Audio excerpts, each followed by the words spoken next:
Hello everyone, welcome to धमाकेदार series of previous year questions paper of UPSC. इसमें आप देख रहे थे एग्रीकल्चर के क्वेश्चंस मैं पिछले वाले वीडियोस में बना चुकी थी। अभी मैं आपसे बात करती हूँ एग्रीकल्चर के नेक्स्ट क्वेश्चंस की। 30 क्वेश्चन पिछली वाली सीरीज़ में मैंने पूरे किए थे, उसके बाद जो भी है मैं उसे डिटेल के साथ और एनालाइज करने का तरीका आपको बता रही हूँ, जिससे कि अगर आप थोड़ा भी आपको ये आइडिया यहाँ से आपको ये आइडिया लगेगा कि यूपीएससी में प्रीवियस ईयर में क्वेश्चंस कैसे पूछे जाते हैं, और आगे अगर आप नेक्स्ट ईयर में देखेंगे तो प्रीवियस ईयर के क्वेश्चन से आप एक कोरिलेशन बना सकते हैं कि किस तरीके से प्रीवियस ईयर में क्वेश्चन पूछे गए थे और अब क्या आ रहे हैं।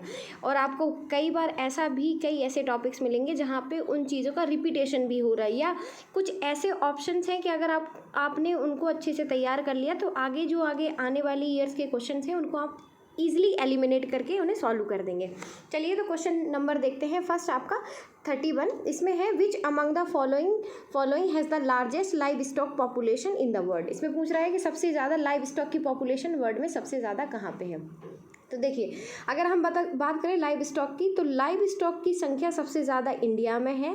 अप्रॉक्स 57 to 60% इंडिया में पूरे वर्ल्ड की बफेलोज पाई जाती हैं, और जो 14% है वो कैटल की पॉपुलेशन इंडिया में पाई जाती है। इस तरीके से कहा जाता है कि इंडिया में लाइव स्टॉक की पॉपुलेशन मैक्सिमम है।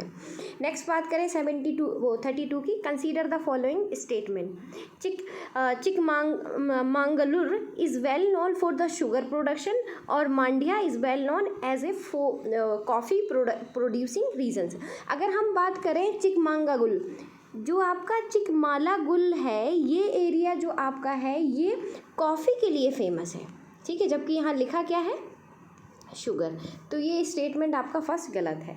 सेकंड स्टेटमेंट है आपका Mandya well known for the coffee producing area. तो जो आपका मांड्या एरिया है ये आपका फेमस है शुगर के लिए, और आप कह सकते हो पेपर वगैरह प्रोडक्शन यहाँ पे होता है। तो इस तरीके से ना तो 1 आपका सही है ना 2, तो इस तरीके से कहेंगे ऑप्शन होगा करेक्ट पूछा है, इनकरेक्ट, तो सॉरी, इसका आंसर हो जाएगा आपका डी, नाइदर 1 और नाइदर 2, ठीक है। इनकरेक्ट स्टेटमेंट पूछे हुए थे, सॉरी करेक्ट पूछे थे, वो दोनों इनकरेक्ट हैं। नेक्स्ट है आपका 33, दो coffee and tea both are cultivated on hill slopes, there is some differences between them regarding their cultivation in this contest, consider the following statement. कि जो कॉफ़ी और ट्री है वो दोनों ही आप कहेंगे स्लोपी एरियाज़ में कल्टिवेटेड होते हैं, लेकिन उनमें कुछ डिफरेंसेस हैं, वो क्या है वो आपको ये बताना है।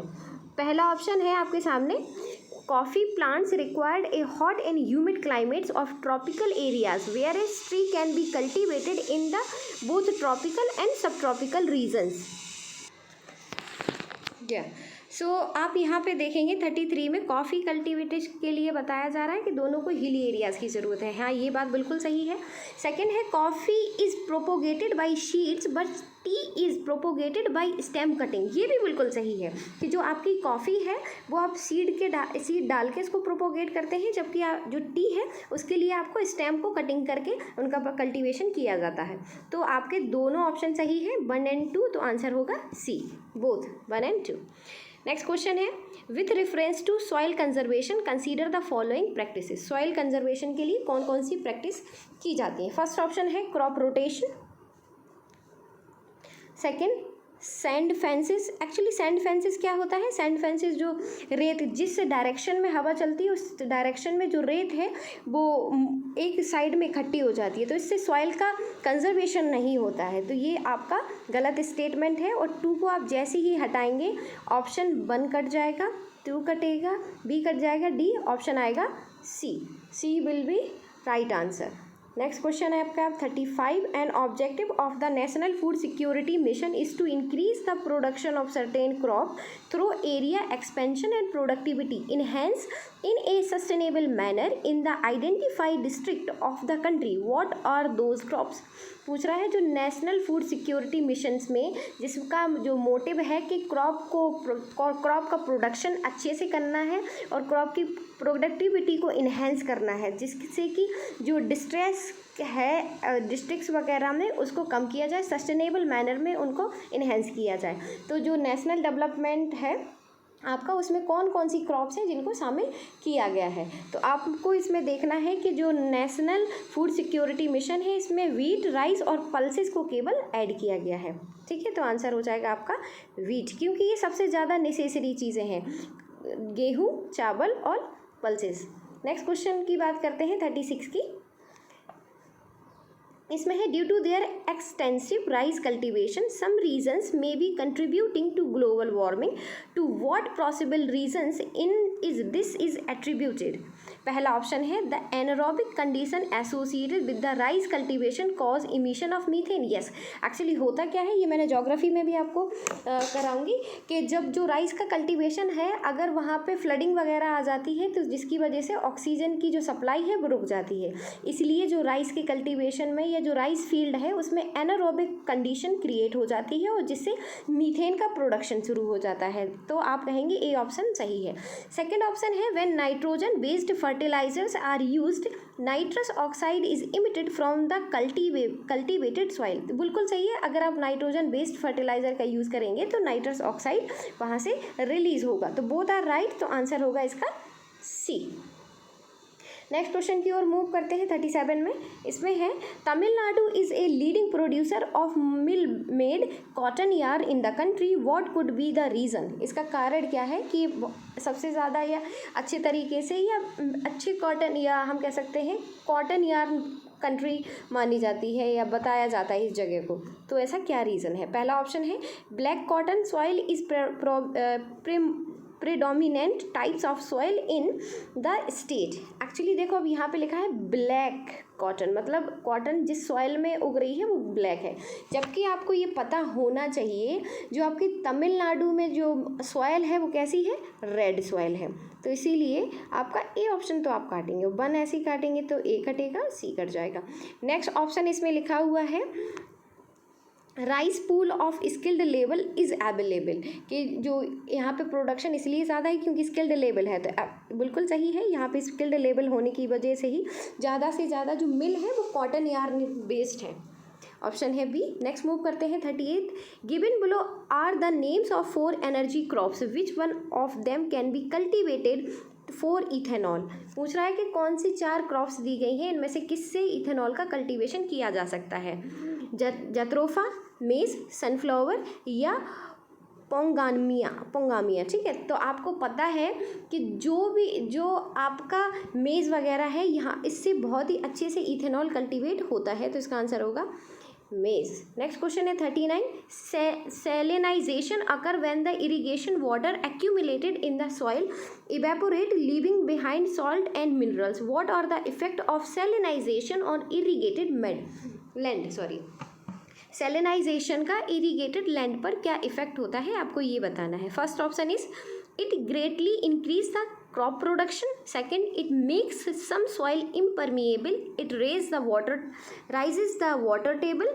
It fills the air space in the soil with water. अब आप देखेंगे कि सैलिनेशन से क्या इफेक्ट पड़ता है। एक्चुअली जैसे ही अगर वाटर है और अगर इस वाटर को से इवेपोरेशन हो गया, जो भी सॉल्ट वगैरह बचे हैं या सिलिकॉन वगैरह के मटेरियल्स बचे हैं, तो उनसे होता क्या है, जो सॉइल है वो इम्परमिएबल हो जाती है, क्योंकि नीचे सॉइल रह के उसके ऊपर छोटे छोटे ये आपके बालू के पार्टिकल्स आ जाते हैं, जिसकी वजह से जो सॉइल की है वो परमिएबिलिटी डिक्रीज हो जाती है। ठीक है, तो इसका आंसर क्या हो जाएगा, इसका आंसर होगा आपका बी, सॉइल परमिएबल। ठीक है, इम्परमिएबल। नेक्स्ट है आपका 14। विच one of the following is the chief characteristics of the mixed farming. Mixed farming आपको क्या होता है कि एनिमल और क्रॉप दोनों का ही कल्टीवेशन अगर साथ हो तो उसे हम कहते हैं क्रॉप फार्मिंग। इसमें देखते हैं cultivation of both cash crops and food crop, no. Cultivation of 2 or more crops in the same field, rearing of animal and cultivation of crops together, yes, this is right answer. Next question move करते हैं। Consider the following crop in India, cowpea, green gram and pigeon pea. Which of above is are used as pulse fodder and green mature. अगर हम बात करें India में कि जो pulse फोड और ग्रीन मैच्योर के लिए कौन कौन से क्रॉप्स हैं जिनका इस्तेमाल किया जाता है, तो आप ऐसे कह सकते हैं जैसे फॉर एग्जाम्पल कि जो भी आपका पिगन पी है ग्रीन ग्राम है या काउपी है, इन तीनों का ही इस्तेमाल आप ग्रीन मैन्योर के लिए और पल्सेस तो हैं ही ये, और फीडर के लिए भी इनका इस्तेमाल किया जाता है। मतलब इसका एज अ चारे की तरह जानवरों के लिए, पल्सेस की तरह भी इस्तेमाल करते हैं, और आप खाद फर्टिलाइज़र की तरह भी इन तीनों का इस्तेमाल किया जाता है। अगर हम इनके अलावा भी अगर देखें तो और भी पल्सेस वगैरह होती हैं, उनकी भी यही कैपेसिटी होती है।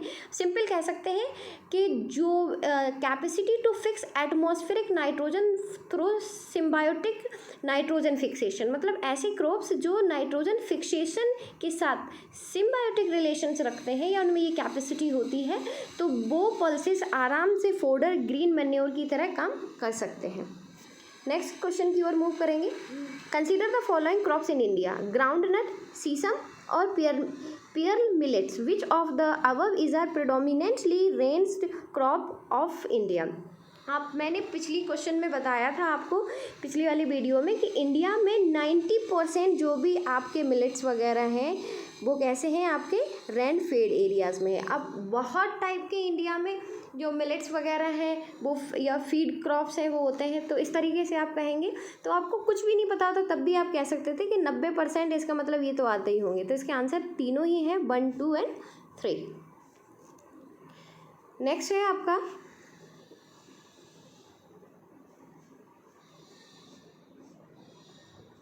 43, contour bonding is method of soil conservation used in.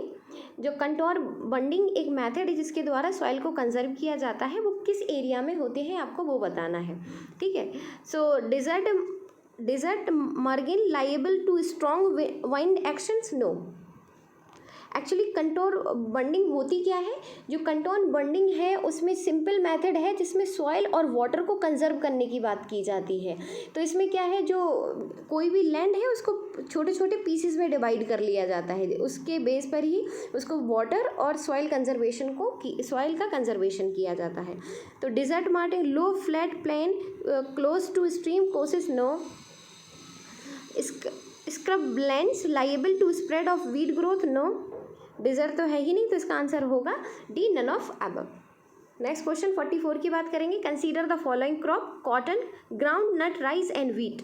Which above these are kharif crops. इससे पहले हम ये क्वेश्चन सॉल्व कर चुके हैं और डिक्टो क्वेश्चन था, ऑप्शन भी चेंज नहीं है और यूपीएससी में ही पूछा हुआ था। तो आप बिल्कुल यहाँ नहीं कहेंगे कि रिपीटेशन नहीं होता है, ठीक है। तो वो पूछ रहा है खरीफ क्रॉप। आपको पता है राइस एक खरीफ क्रॉप है, ग्राउंड नट भी आपका खरीफ क्रॉप है, लेकिन व्हीट कैसा है, रबी क्रॉप है, ठीक है। तो व्हीट जहाँ पे है वो काट दीजिए, व्हीट जैसी ऑप्शन काटेंगे डी और ए कट जाएगा, बचेगा आपका सी और बी। 1 अगर देखेंगे कॉटन, कॉटन कैसा है आपका, एक कैसा है, यस खरीफ है क्रॉप, तो आंसर हो जाएगा आपका C. Next 45, with reference to neem tree, consider the following statement. Neem oil can be used as a pesticide to control the proliferation of some species of insects and mites. Neem seeds are used in the manufacture of biofuels and hospital detergents. Neem oil has application in pharmaceutical industries. अगर हम बात करें इसमें कि जो नीम का जो oil है उसका यूज़ पेस्टिसाइड की तरह होता है, यस ये बात तो बिल्कुल ठीक है, first option. Neem seed are use in the manufacture of the biofuel and hospital detergent. Hospital detergent में तो देखो ठीक है कि बायोफ्यूल की तरह नहीं किया जाता है, तो सेकंड स्टेटमेंट वेग है। 2 जैसे ही काटोगे ऑप्शन ए कट जाएगा, ऑप्शन डी कटेगा, ठीक है। ओके 3 बी में भी है और सी में भी है, तो थर्ड तो सही होगा, आपको 1 ही देखना है, नीम ऑयल, इससे आंसर हो जाएगा C. Consider the following pair, reason और प्रोडक्शन कौन सा होता है आपको वो बताना है। जैसे किन्नौर में आपको बताना है कि अरेका नट होता है, मेवात में मैंगो होता है और कोरोमंडल में सोयाबीन होता है। तो आपको मैंगो के बारे में तो कम से कम पता होगा कि मैंगो सबसे ज़्यादा कहाँ का फेमस है। कहाँ का फेमस है मैंगो? फेमस है यूपी का। तो ये तो सेकंड ऑप्शन तो आप काटोगे, तो सेकंड जैसी ऑप्शन कटेगा, ए कट जाएगा और सी कट जाएगा। नेक्स्ट आपके पास बचा है थर्ड। अब तो कोरोमंडल जो सोयाबीन की बात करते हैं हम, जो सोयाबीन है वो सबसे ज़्यादा होता है मध्य प्रदेश में और महाराष्ट्र में। ये एमपी और महाराष्ट्र 2 लीडिंग स्टेट्स हैं सोया के प्रोडक्शन के लिए। तो ये जो कोरोमंडल कोस्ट मतलब साउथ में पहुंच गए, तो ये भी आपका गलत हो जाएगा। तो आंसर बनेगा आपका डी, नन ऑफ दिस। ठीक है, next question, consider the following techniques phenomena. पहला, budding and grafting in fruit plants, cytoplasmic male sterility, gene silencing. Which of the above are used to create transgenic crops? Transgenic crops को create करने के लिए इनमें से कौन सी process या किसका इस्तेमाल किया जाता है? तो आपको देखना है इसमें, पहला ऑप्शन आपको पता चला है, बोल रहा है वो आपको bidding and grafting in fruit plants. Actually जो बिडिंग और जो ग्राफ्टिंग है इसका इस्तेमाल प्लांट्स में या फ्रूट्स प्लांट्स में नहीं किया जाता है, वो सॉरी जेनेटिकली या ट्रांसजेनिकली क्रॉप में इनका इस्तेमाल नहीं किया जा सकता। तो 1 जहाँ पे ऑप्शन है वो आप काट दीजिए, ऑप्शन 1 ए और सी कट जाएगा। नेक्स्ट है साइटोप्लाज्मिक एंड मेल स्टेरिलिटी। तो ये ऑप्शन आपका, ये जीन साइलेंसिंग बिल्कुल सही आंसर है। जीन साइलेंसिंग आप जैसे ही देखोगे आंसर पहुंच जाओगे बी पर। ठीक है, इस तरीके से अगर आपको साइटोप्लाज्मिक और मेल स्टेरिलिटी अगर ऑप्शन नहीं भी पता था, केवल आपको जीन साइलेंसिंग पता है कि इसके द्वारा ट्रांसजेनिक क्रॉप मतलब क्रॉप का एक क्रॉप के जीन को दूसरे क्रॉप के जीन में हम ऐड कर सकते हैं और उसी को जीन साइलेंसिंग कहते हैं। तो आप इस तरीके से आसानी से ऑप्शन तक पहुँच सकते थे। Next 48, consider the following statement. Maize can be used for the production of star. Oil extracted from maize can be feedstock for biodiesel. Alcoholic beverage can be produced by using maize. अब इसमें बात कर रहे हैं आपकी कि जो मेज है उसका प्रोडक्शन स्टार के लिए किया जाता है। Yes, this is right answer. Second, oil extracted जो मेज से होता है उसको बायोडीजल के लिए इस्तेमाल कर सकते हैं। यस, जो भी लास्ट में बचेगा फीड स्टॉक उसका इस्तेमाल हम बायोडीजल के प्रोडक्शन में करते हैं। एल्कोहलिक बेवरेज है उसको प्रोड्यूस किया जा सकता है में से। Yes, this is also right. तो आंसर होगा इसका 1, 2 and 3 all are right. What are the significance of a practical approach to sugarcane production known as sustainable sugarcane initiative. ठीक है, आपको शुगर कैन जो सस्टेनेबल शुगर कैन इनिशिएटिव के बारे में बताना है कि ये है क्या। तो ये है seed cost is very low in this compare to the conventional method of the cultivation. अच्छा, सेकंड ऑप्शन पढ़ते हैं, drip irrigation can be replaced very effectively in this. Drip irrigation हाँ इंपॉर्टेंट है, ये तो हो सकता है।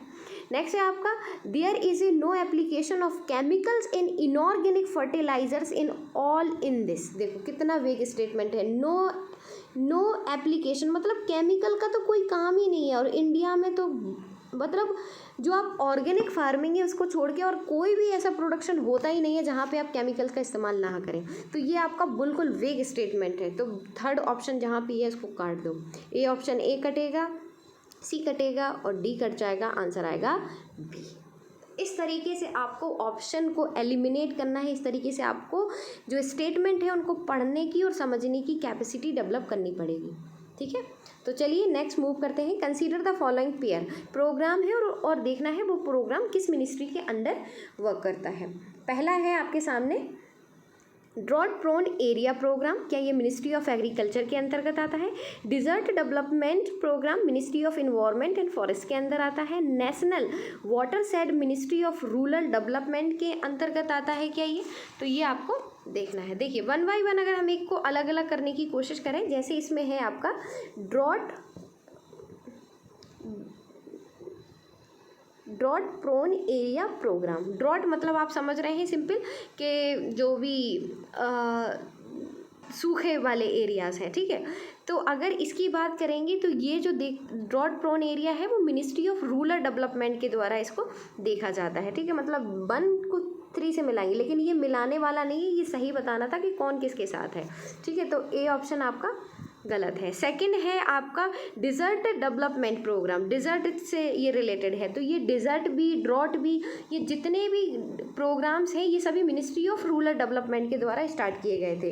तो ये भी आपका मिनिस्ट्री ऑफ रूरल डेवलपमेंट के अंतर्गत आता है। बनाया गया था, इस प्रोजेक्ट को शुरू किया गया था, तो ये भी गलत है, सेकंड ऑप्शन भी गलत है। और अगर आप 1 और 2 या 1 ऑप्शन को ही काटते तो ऑप्शन ए और सी दोनों कट जाता। अब थर्ड देखना है, national water shade development project for rain fade areas. तो ये जो रेन फेड एरियाज है, पानी वानी है, ये मिनिस्ट्री ऑफ एग्रीकल्चर से रिलेटेड है, ये वाली मिनिस्ट्री से, ठीक है।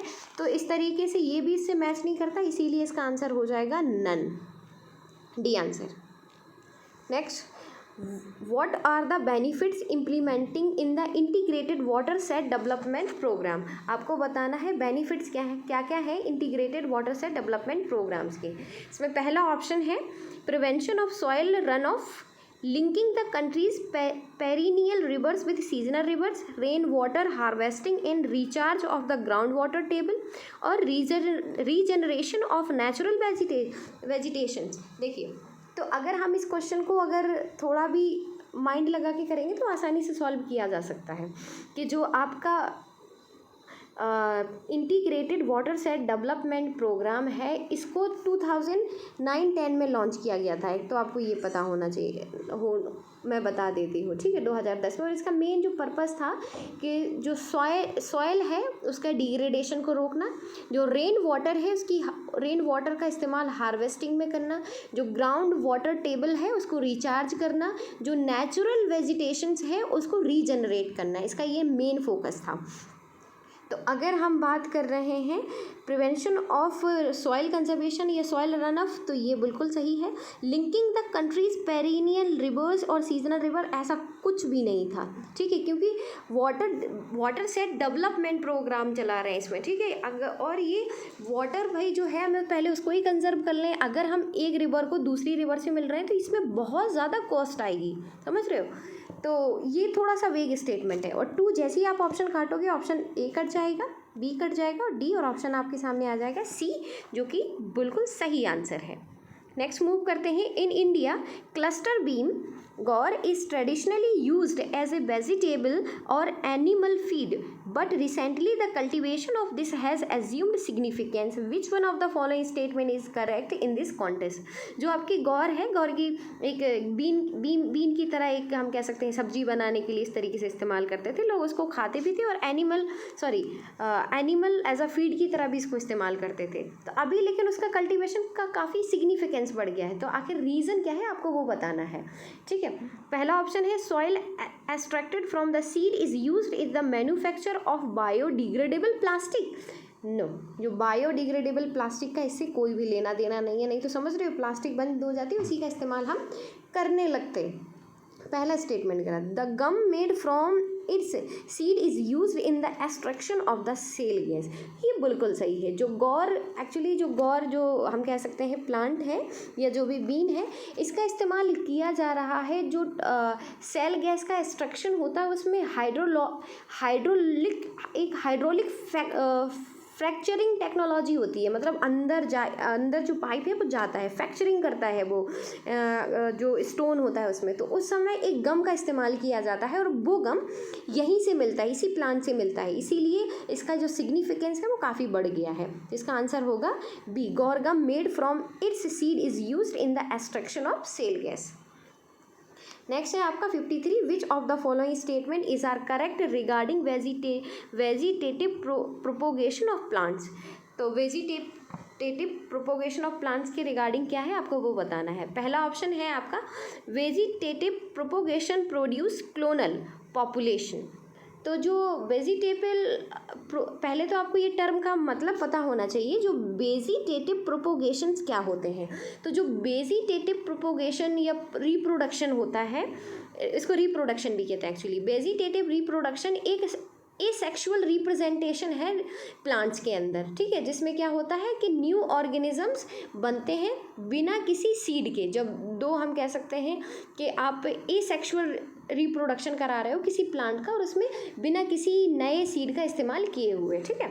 सो ये वेजिटेटिव क्लोनल पॉपुलेशन, तो क्लोनल पॉपुलेशन से इसका जो है वो कहा जाता है कि हाँ एक क्लोनल पॉपुलेशन का इस्तेमाल किया जा रहा है। तो आंसर ए तो सही है। सेकंड है vegetative propagation help in the eliminating the virus. नहीं, इसका इससे कोई लेने, एक तो मेन इसका काम यही है, इस प्लांट में दो जो एसेक्सुअल प्लांट्स हैं उनके द्वारा प्लांट के द्वारा एसेक्सुअल रिप्रोडक्शन कराना है, ठीक है।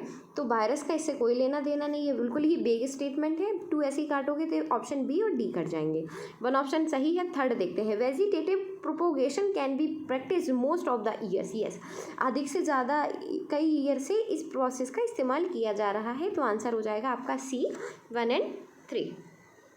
नेक्स्ट क्वेश्चन आपके सामने है 54। इसमें है the substitution of steel for wooden plug is agricultural production is example. के जो पहले लकड़ी का प्लॉ चलता था, अब उसमें स्टील का सब्सटीट्यूशन हो गया है। तो ये किस चीज़ का एग्जाम्पल है, आपको वो बताना है। तो अगर आप इसमें देखेंगे बहुत ही आसान है, केवल आपको टर्म थोड़ी सी पकड़नी है। पहला लेबर ऑगमेंटिंग टेक्नोलॉजी प्रोसेस, नहीं तो लेबर का कुछ भी नहीं, क्योंकि यहाँ पे क्या हो रहा है कि जो वुड लकड़ी थी वो सस्ती थी, अब स्टील आ गया है, हम क्या लगाते थे, तो लेबर को काम तो उतना ही करना पड़ेगा, थोड़ा सा डिफरेंस आ जाएगा, लेकिन इतना ज़्यादा लेबर में डिफरेंस देखने को नहीं मिलेगा। तो आंसर ए तो कट जाएगा। दूसरा है कैपिटल ऑगमेंटिंग टेक्नोलॉजी प्रोग्रेस, ये हो सकता है। दूसरा है कैपिटल रिड्यूसिंग टेक्नोलॉजी, रिड्यूसिंग, आप पहले लकड़ी का प्लॉय यूज़ कर रहे थे, फिर आप स्टील का, तो वो सस्ता आएगा या महंगा?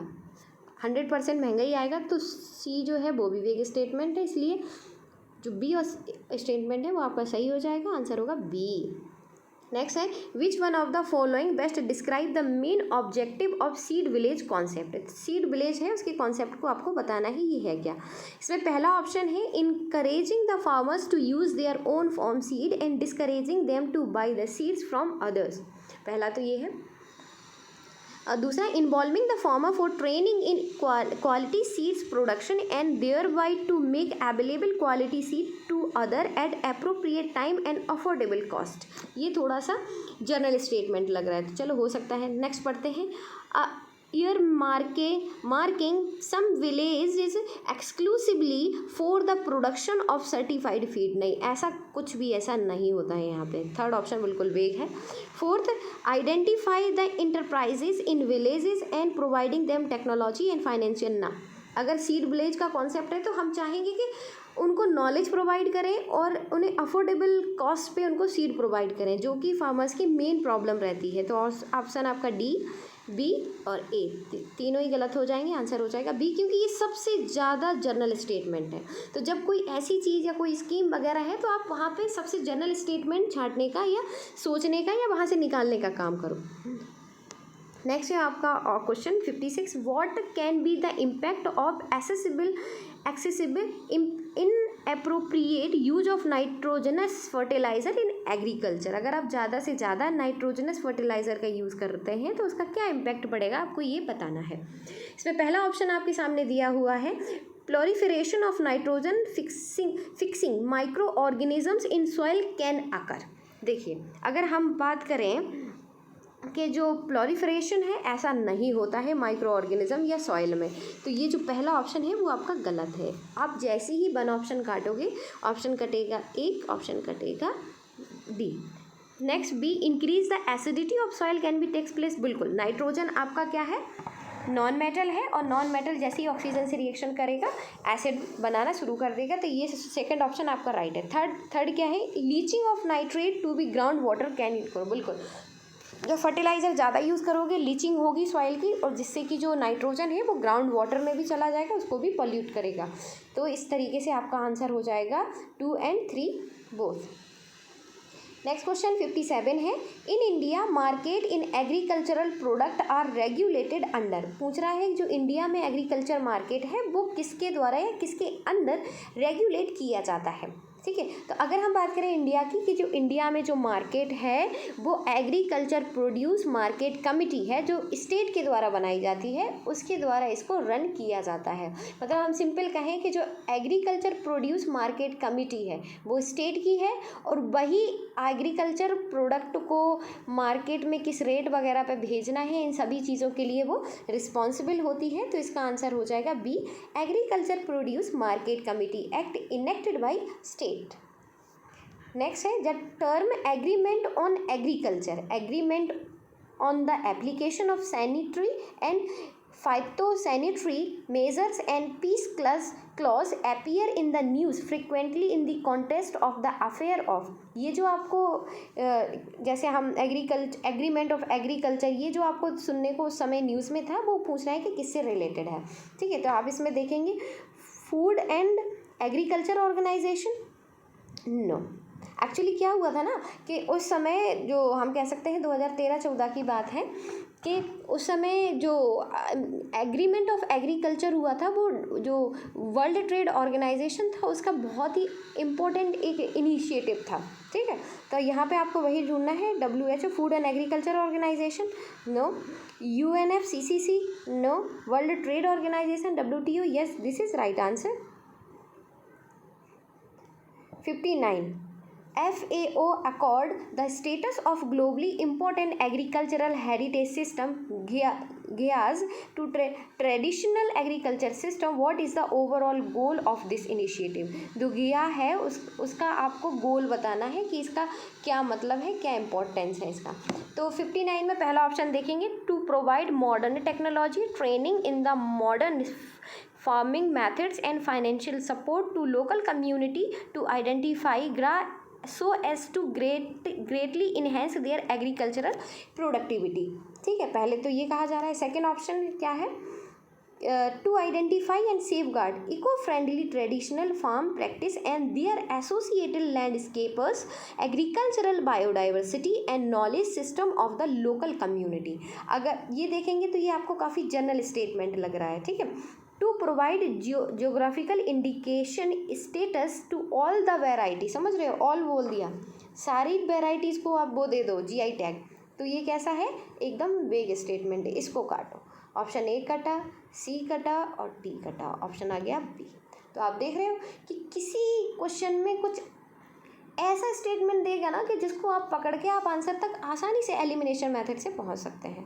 आपको इसी चीज़ को मैं बताने की कोशिश कर रही हूँ यहाँ पे। तो प्लीज़ आप वीडियोस को बार बार देखिए जिससे कि आपके ये इस टाइप के जो कॉन्सेप्ट है उन्हें आप क्लियर कर लें। ठीक है, नेक्स्ट क्वेश्चन मूव करते हैं 60 की ओर। With reference to initiative for nutritional security thought incentive millets program, which of the following statement are correct? जो एक इनिशिएटिव था न्यूट्रिशनल सिक्योरिटी थॉट इनिशिएटिव था, उसके बारे में आपको यहाँ पे बताना है कि वो क्या था। इसमें पहला ऑप्शन है, this initiative aims to demonstrate the improved production and post harvest technology and to demonstrate the value addition technology in a integrated manner with cluster approach. पहले तो आपको ये बताना है कि क्लस्टर अप्रोच में इसमें काम होना है। तो ये जो दूसरा है, poor and small marginal and tribal farmers have larger take in the scheme. ठीक है, तो आप ये देखो, पुअर, स्मॉल, मार्जिनल, ट्राइबल और जो लोग हैं मीडियम क्लास, वो कहाँ जाएगा। तो इस तरीके से जो कह रहे हैं, स्पेसिफाई कर रहे हैं, वो लोग गलत है। सेकंड ऑप्शन जैसे ही सॉरी सेकंड नहीं, ये ना ये बिल्कुल सही है। पुअर और मार्जिनल, यस, ट्राइबल अफेयर्स के लिए ही मेनली ये इनिशिएटिव चलाया गया था। थर्ड है, an important objective of scheme to encourage farmers of commercial crop to shift to millet cultivable by differing them free kits of critical input of nutrition and micro irrigation equipment. मतलब आपको equipment भी free provide की जाएंगे और आपको encourage किया जाएगा कि आप कॉमर्शियल क्रॉप से शिफ्ट हो जाए मिलेट कल्टीवेशन की ओर। तो अगर कॉमर्शियल क्रॉप नहीं होगी तो फिर इंडिया का एक्सपोर्ट में जो हम कह सकते हैं कंट्रीब्यूशन है, ये सब घट जाएगा। तो ऐसा तो गवर्नमेंट कभी नहीं चाहेगी। तो ये बिल्कुल वेग स्टेटमेंट है। थर्ड ऑप्शन जैसे कि आएंगे, ऑप्शन कटेगा बी, ऑप्शन कट जाएगा डी, और हम देखेंगे 2 आपका बिल्कुल सही ऑप्शन था, तो आंसर हो जाएगा C. Next question, consider the following statement. National wide soil health card scheme aim at. जो सॉयल हेल्थ कार्ड स्कीम है उसका एम क्या है वो आपको बताना है। पहला option, expanding the cultivable area under irrigation. अच्छा भाई, सॉयल हेल्थ कार्ड क्या है कि जिनके सॉइल की कैसी कंडीशन है, फर्टिलाइज़र ज़्यादा यूज हुआ है या क्या हुआ है, जिनकी हेल्थ अच्छी नहीं है उनको प्रोवाइड किया जाए जो फाइनेंशियल असिस्टेंट, जिससे कि वो अपनी सॉइल की क्वालिटी पे ध्यान दे सके और अपना प्रोडक्शन को बढ़ा सके। मेन वही गवर्नमेंट का मकसद था। अब इसमें देख रहे हैं expanding cultivable area under the irrigation. भाई एरिया आप कैसे बढ़ाओगे, तो काफ़ी वेग स्टेटमेंट है। Enabling the bank to access the quantum of the loan to be granted to farmer on the basis of soil quality. देखो, अगर आप ये करोगे कि सॉइल जिसकी अच्छी है उसको आप ज़्यादा पैसा दे दोगे, सॉइल जिसकी ख़राब है उसको ख़राब पैसा दे दोगे, तब तो फिर जो ऑब्जेक्टिव था वो बिल्कुल ही उल्टा हो जाएगा। आप तो ये चाह रहे हो कि जो इस चीज़ से परेशान लोग हैं आप उनकी हेल्प कर सको, या गवर्नमेंट उनकी हेल्प करना चाहती है। और थर्ड ऑप्शन देखेंगे, checking the over use of fertiliser in farmer land. ये बिल्कुल सही स्टेटमेंट है। तो 1 और 2 आपको काफ़ी वेग स्टेटमेंट लग रहे हैं, तो इसका ऑप्शन देखते हैं।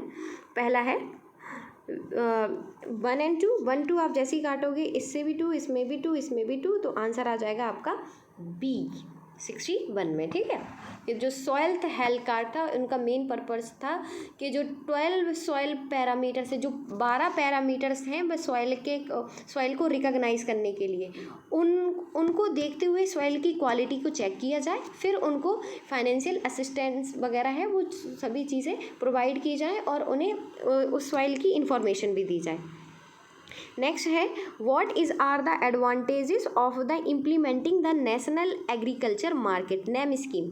ठीक है, तो ये आप देख लेना, जो नेम स्कीम था ये इलेक्ट्रॉनिक ट्रेडिंग पोर्टल था, जिसपे जो बहुत सारे जो लोग हैं जिनके पास एग्रीकल्चर प्रोडक्शन है, लेकिन क्या है कि उनके पास मार्केट में एक्सेस ना होने की वजह से अगर कोई पेरिसेबल आइटम है जो जल्दी ख़राब हो जाता है, वो ख़राब हो जाता था, इसकी वजह से उन्हें लॉस होता था और हमारी इकोनॉमी में भी अगर वो चीज़ नहीं पहुंच पाएगी तो वेस्ट ही है वो मटेरियल। तो इस तरीके से गवर्नमेंट ऑफ इंडिया के द्वारा नेशनल एग्रीकल्चर मार्केट ये स्कीम चलाई गई थी, जिसमें देखते हैं it is a pan India electronic trading portal for agriculture commodities. This is right answer. Second is it provide the farmers access to national wide market with prices commensurate with the quality of their produce. This is also right. So answer of this question will be C. 1 and 2 both are right. Next question is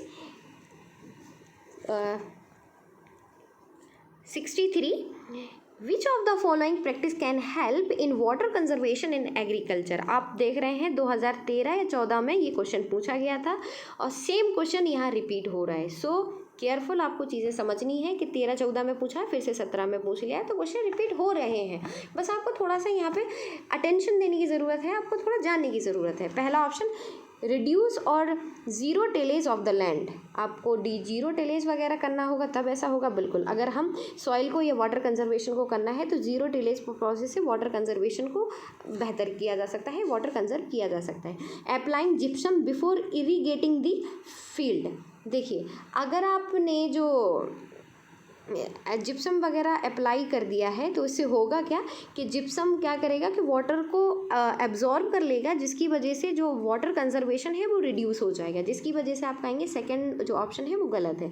second option आप जैसे ही इसको गलत करोगे option A cut जाएगा, option D cut जाएगा। ठीक है, option A सही है, 1 सही है, इसलिए आंसर सही होगा C 1 and 3। Allowing crop residue to remain in the field. जो क्रॉप रेजिड्यू है उसको आप कहेंगे कि फील्ड में ही रहने दो, जिससे कि उसके जो मॉइस्चर वगैरह है उसका इवेपोरेशन नहीं होगा, वाटर कंजर्वे होता रहेगा, क्योंकि जो सॉइल की नमी है वो मेंटेन रहेगी। नेक्स्ट क्वेश्चन देखते हैं 64। With reference to agriculture in India, how can the technology of genome sequencing often seen in news can used in immediate future. जो जीनोम सिक्वेंसिंग है उसका इमीडिएट फ्यूचर में कैसे इस्तेमाल किया जा सकता है, आपको ये बताना है। ठीक है, देखिए, अब अगर हम बात करें, genome sequencing can be use to identify genetic market for disease resistant and drought tolerance in various crop plants. बिल्कुल ये सही है। Next, this technique help in reducing the time requirement to develop a new variety of crop plants. Third, it can be used to decipher the host pathogens relationship in the crops। ये भी बिल्कुल सही है। इसको आप पता कैसे, genome sequencing है, फ्यूचरिस्टिक टेक्नोलॉजी है। तो जो फ्यूचरिस्टिक जितनी भी टेक्नोलॉजीज़ हैं इनका अगर कोई एप्लीकेशन अगर दे रहा है यूपीएससी, तो आप उनमें 99% यही होता है कि सारे ऑप्शन ही सही होते हैं। क्यों? क्योंकि हो सकता है कि अभी उनका कोई एप्लीकेशन अभी सामने ना आया हो, 2 साल के बाद, 1 साल के बाद, 6 महीने के बाद कोई रिसर्च होती है, तो हो सकता है उसका एप्लीकेशन फिर उस फील्ड में भी हम करने लगे। तो जो हम कह सकते हैं जो रिसर्च हो रही है उसका जो एप्लीकेशन है वो बहुत वाइड है, बहुत ज़्यादा है। तो जितनी भी फ्यूचरिस्टिक अप्रोच है या टेक्नोलॉजी है उनमें अगर उनके एप्लीकेशन के बारे में यूपीएससी बोल रही है तो आप 99% उनके ऑल ऑफ अबव को ही आप आंसर लगाएं और ये बिल्कुल सही होगा, ये आप देख लीजिए। तो अभी आपने जितने भी एग्रीकल्चर से रिलेटेड क्वेश्चंस यूपीएससी में आए हुए थे वो आपने देखे। अभी तक आपको एग्रीकल्चर के क्वेश्चन में कोई भी डाउट हो तो आप प्लीज़ कमेंट बॉक्स में मुझे बताएं। और जो भी वीडियो है उन्हें आप बार बार सुने, प्रैक्टिस करें, जिससे कि जो आप एग्ज़ाम देने जा रहे हैं उसमें आप इस टेक्नोलॉजी का एलिमिनेशन मेथड का इस्तेमाल करके आप ज़्यादा से ज़्यादा अपना जो नंबर है उनको स्कोर कर पाएँ और एग्ज़ाम क्वालिफाई कर पाएँ। चलिए, थैंक यू सो मच।